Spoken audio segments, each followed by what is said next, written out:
Good day, investors. My name is Lawrence, and thank you so much for watching this channel. A channel talks about investing in the stock market and also how you can be financially independent. If you're new to this channel, please consider subscribing and also liking so that you don't have to miss on other new uploads. And if you're a returning subscriber, welcome back.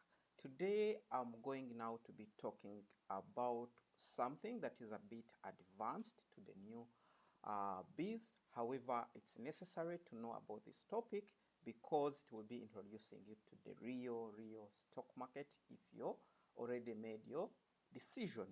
So hopefully you have seen or you have watched videos of how to invest, of how to buy shares, and now you're ready. And so today I'm going to be sharing my techniques that I use to value a company and know whether it's overvalued or undervalued. Then I make a decision whether I will be buying or not buying the company. So today that's the real topic I'm going to be talking about. And of course, there is one company that I'm looking at. It's the company that I'm going to use as an example, and the company is a bank. It's Cooperative Bank. So this is the when I'm doing the techniques, I'm going to be using Cooperative Bank Kenya as an example so that you can see how you can value the company using the figures. So let's go directly into the figures before we do anything. So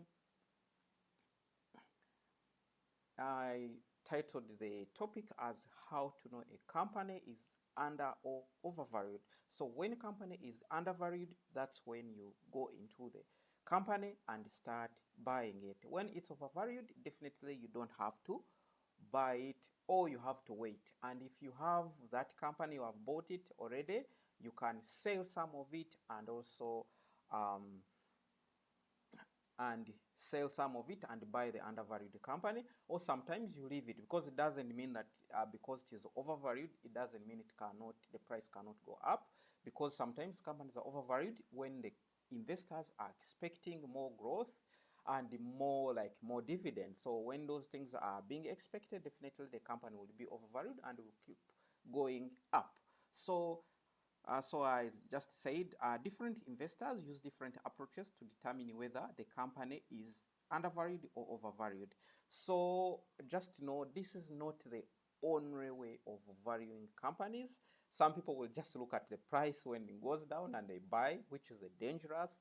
And other people will use other valuation methods. So if you go to YouTube, they will use a lot of things like intrinsic value, there are a lot of valuation methods, but for me the things that have made me successful in investing in stock market are these things that I'm going to be sharing with you. So one of the things that I use is a PE ratio.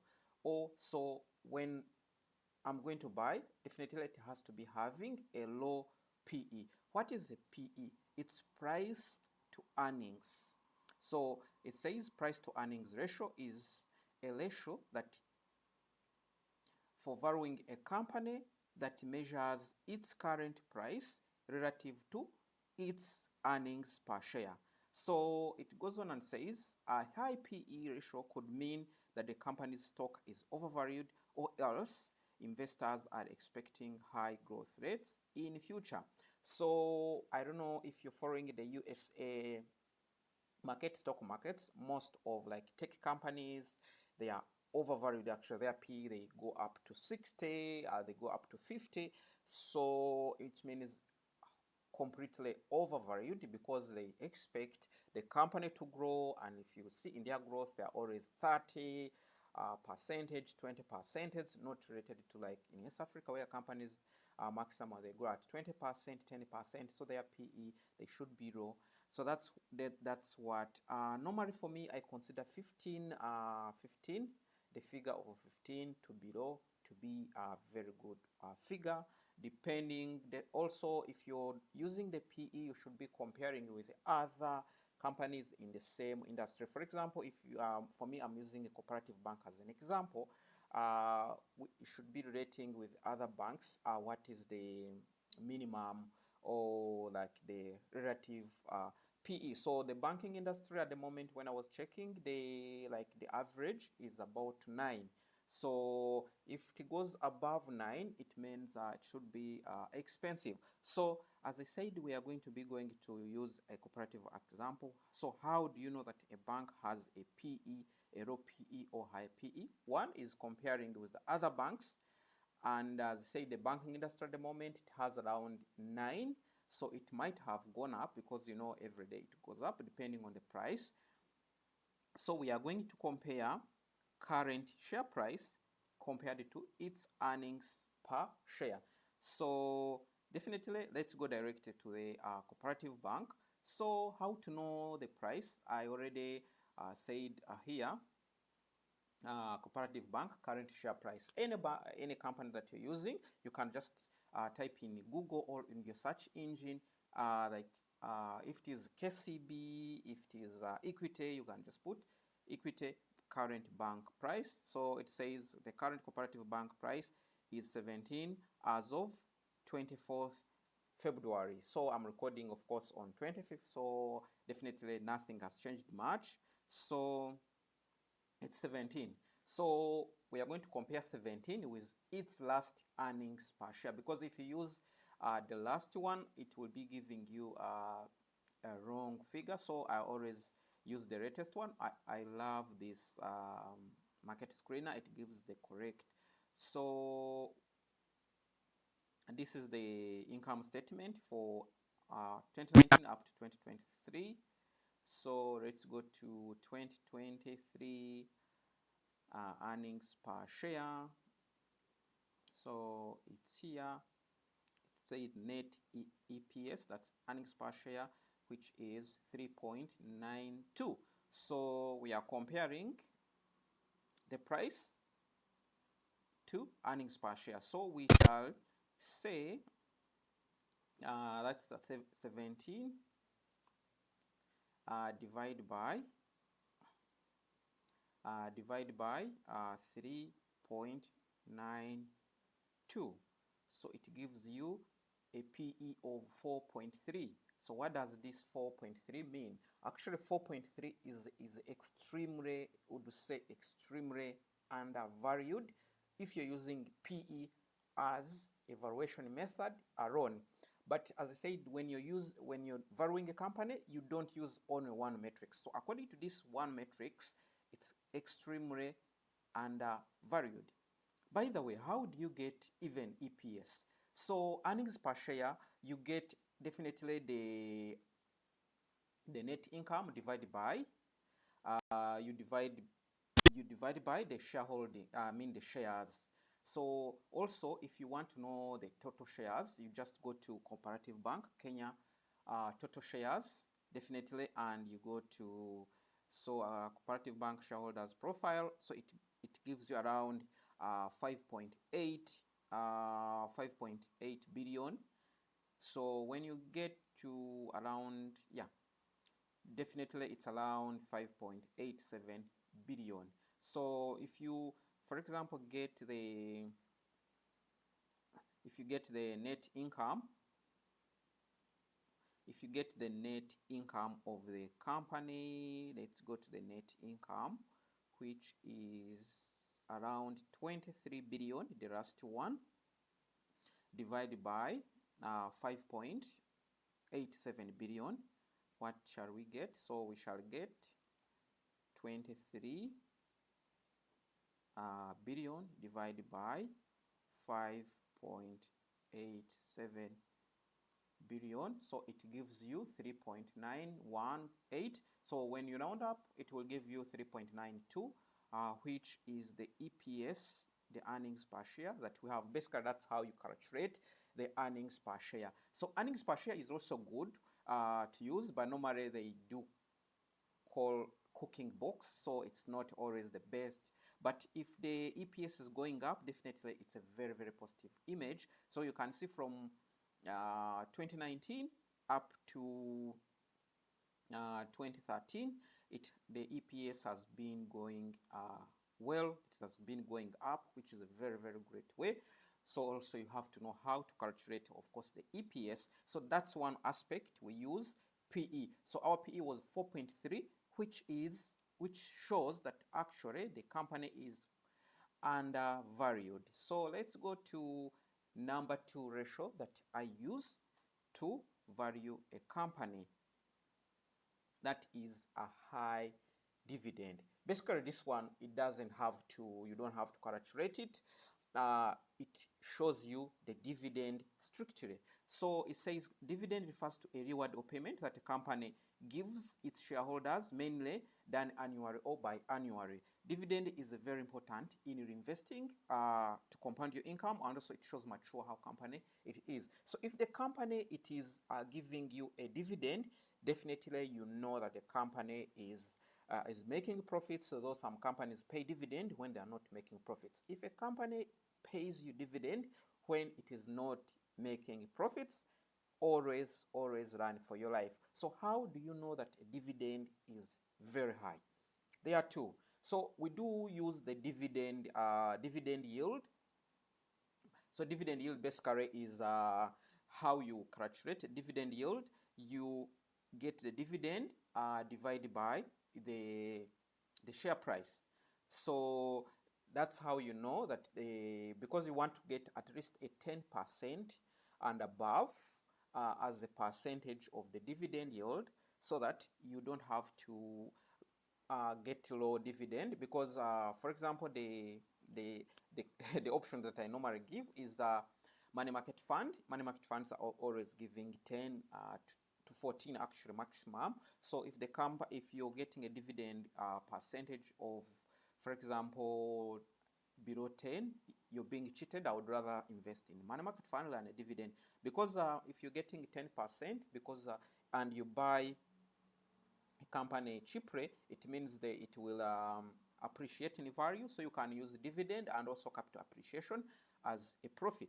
So basically for the dividend, you don't have to do much, but there are some things you need to know about the dividend yield, and also the payout ratio. How much of the dividend is the company paying? Because if it is paying all of its money, for example, of its earnings, it means there is little room for growth. So it should be at least 80% and below as its dividend payout ratio. So how do you know that? It's paying less or more? Actually, this if you go to it here, it will be showing you what percentage it is paying. So I can say here we have EPS and then we have dividend. Let me check dividend per share. So it has been 111, then it has been it increased to 1.5. So if you go to 1.5, 1.5 divided by 17 times 100, it gives you 8.8 as a dividend yield. This is a very, very low. For me, when I was buying it, it was around 11, 12. So for me, it is giving me around 11%, which is good. But for you, if you're going to invest for dividends, it is giving you 8.8, which is low, and I wouldn't encourage it. But I know in this current year, they are going to increase, because the signs are showing that actually Cooperative Bank is profitable and it's going to be making more profits and it's going to increase. Definitely, you don't have to invest on anticipation. You have to invest according to the facts. So the facts we have and the price we have, 17. If you get the previous dividend, if they are going to pay the same dividend in 2020 as 1.5, definitely this is not a good percentage. But as I know, they are going to increase to 2. So, but if, for example, if they are giving 2 as a dividend yield, so if you get 2 divided by the price 17, it should be giving you around 11.7. So this is good. Actually, if they increase their dividend to 2 and the price is between 18 and 17, it should be good for you to go. So that's how you calculate the dividend yield. And so the payout ratio, you can see 38. This is extremely very good. Actually, if the payout ratio is 38 and still it's 8.8, I would still invest for one reason, because I know they are going to be increasing the price. So how do you calculate the payout ratio? Definitely, payout ratio, it means how much was the earning compared to the much they gave. So if they give 1.5, if they gave 1.5 and their earnings was 3 point, let's check. So 1.5, they what was the earnings? It was 3.92 times 100, so it gives you 3.82, which is this one. Basically, that's how they did calculate their payout ratio, which is extremely very low. These are the companies that actually like to buy, when, because it means they have a lot of money to invest and also for expansion. So that's what it means if they are giving low. Sometimes also you have to check. Sometimes the companies pretend to be earning high earning, like earnings per share, but in case when they are cooking books and they pretend to be paying little dividends, yet they don't have in fact enough money to pay. So this one also, but 38% is extremely very good payout ratio. So that's how you use dividend to check dividend payout ratio, and also the dividend yield to check.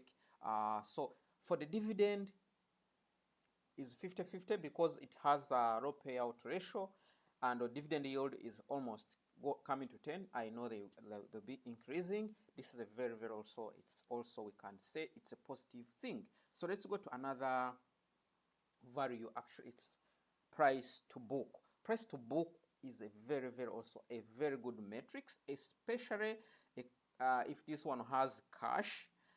It's always used to the like companies that have a lot of assets, but this one has cash, but we can still use this to use this. So it says it's just to get the figure by dividing the figure of total common shareholders equity by total number of outstanding shares. So it says so after this you get price to book ratio, which is a market price per share divided by book value share.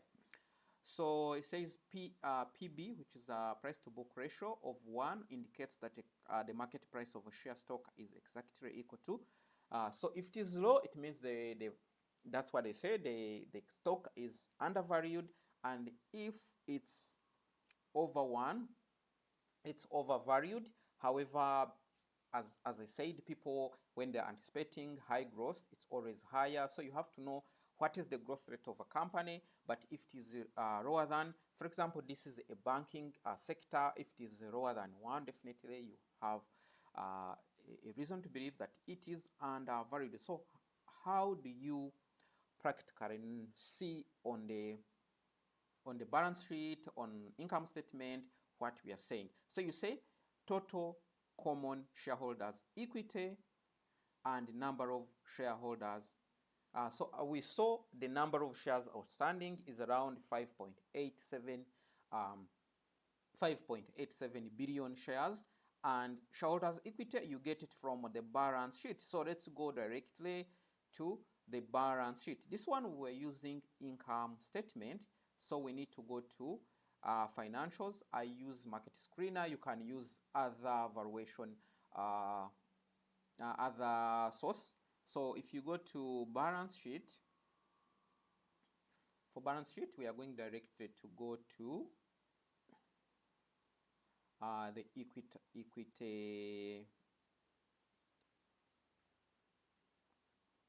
to the company equity. So it says total equity is around 113 billion, but you can see also it has been going up for the last 5 years, which is a good thing. But let's divide by.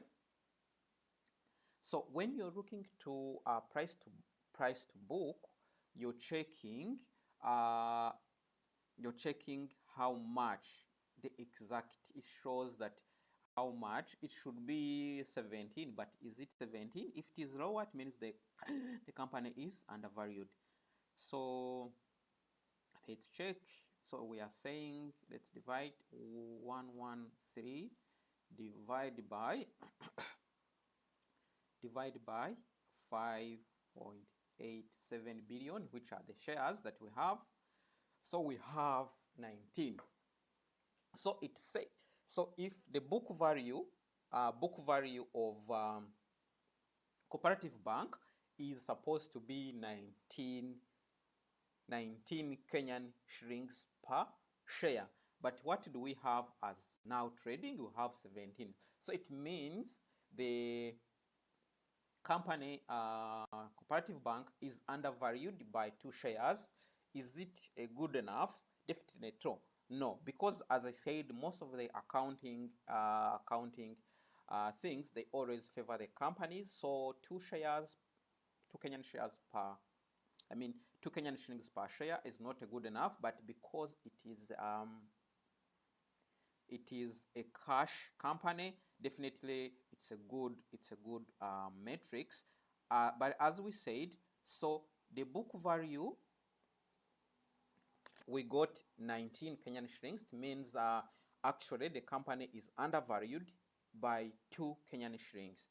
But book value, you need also to calculate a price to book value. So is it 1 or so? If you say the market price per share divided by book value, so we got a book value per share as 19 and the market price will have 17. So if you have 17, which is the market value, divided by price to book, which is the book value, divided by 19, how much do you get? You get almost 8 point times 100. Anyway, it's less than 1. So basically, you don't have to calculate by 100, because it said if it is less than 1, price to book, price indicates market price of a share is less than 1. So if you say 17 divided by 19, definitely you can see it is less than 1. So if it is less than, it's 0.89. So if it is less than 1, it means it is undervalued. That's what it says. So basically, that's how you use book value. Actually, is a very good matrix. For me, I still use it, especially the company that is capital intensive, that has a lot of materials. But this is a banking company. If it is a banking company, I expected it to be having higher lower price to book value, or more than 1. But since it is less than 1, and also it's undervalued by 2 Kenyan shillings per share, I can literally say this company is undervalued. So if you're not actually subscribed, if you're not sharing, if you're not liking the video, you're missing out, because you're not be seeing other videos. And also I request you to subscribe. So far, if you don't understand anything, if you're confused, you can always put a comment on where you want me to explain more. I'll definitely go ahead and explain. Definitely the rest of it is the rest of it actually is not figures. It's always, so it says cash flow. Cash flow is the net amount of cash and cash equivalents being transferred into and out of the business. Cash is very important because you reinvest, you pay dividends, and also payments of debts. So here you don't have to calculate anything. You just go to balance sheet. You can see always one of the things is cash and cash equivalents. And also you can check also in deposits, total deposits. You can say from here, total deposits, short borrowings, raises. So where do you get the cash? Let's see.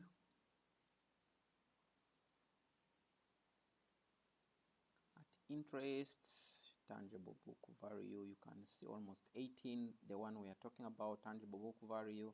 So it says 18, but for us we got 19, so which is okay. The dates also is a bit worrying. So those are the like some valuations, they don't always talk about two dates, but you can see the dates is also a bit worrying because it is going up. But if you compare with this one we call debt to equity level, is still okay, because you can see they have for the equity they have 113 billion, but for the equity is still 17. But it's worrying if it continues with this trend. It's going up, but it's not going down. So there are some things that you need to also check definitely. When your tangible book value, actual book value per share, you can see 19. It's the one we calculated already. So that's how some of the things the more experience you get into shareholding, the more you check some things that people don't talk about. So let's go to cash. So for here, cash flows. Basically, for the banks, they retain little cash because most of the time they are always giving it to the public, though there is a certain minimum amount that they are required to keep, so that in case depositors need money, they will be able to get their amount without having any issues. So that's why sometimes banks don't have a lot of cash, but still they need to have cash. So normally I always go to net change in cash. You can see they have always not having a lot of cash, but this time they increased to 19 billion. Actually, this was the COVID time, so definitely I've been in negative, but this We have changed all Flamin' Hot packs to the color purple so they're easy to spot. Be aware, they're Flamin' Hot. basically that's how you use the cash flow. The cash flow, most of the time for the banking, they are always forced to keep cash by the central bank government and the CMA, the Capital Markets Authority of Kenya, so that they don't have to have issues with the depositors. So this is a non-mathematical thing. It has to be, so the company that are always looking for, it has to be a leader in its position. At least they should be in top 5 companies that are leading the industry. Why? Because they have that what you can call competitive advantage or comparative advantage compared to its competitors. Others call moat, others call competitive advantage. So they should be having that advantage over the rest of other companies. So after Equity, after KCB Bank, Cooperative Bank comes as a third, the largest bank in terms of assets. So this gives its competitive advantage. It has the customers that are loyal to it, and also actually all the cooperatives, because this is actually owned by the cooperatives, and the cooperatives mainly almost every Kenyan is in a circle, in a cooperative. So this is actually a very good competitive advantage. So competitive advantage, don't undermine it, though it is not mathematical thing. It's a very good thing, because when a company has a strong position, it has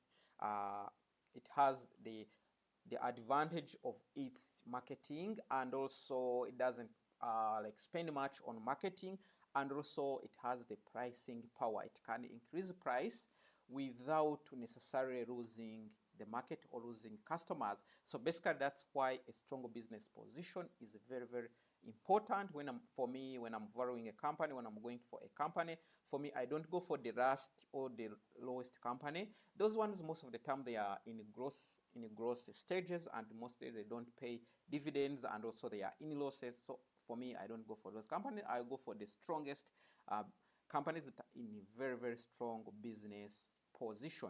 So that was all about valuing a company. I hope you learned something. And if you have any contribution, if you have anything that you want me to talk about, don't hesitate. You just have to put a comment. And also, if you're not subscribed, please consider subscribing. Always don't forget to hit that bell notification so that once I release any other video, you'll be able to be notified. Once again, have a wonderful day. Goodbye.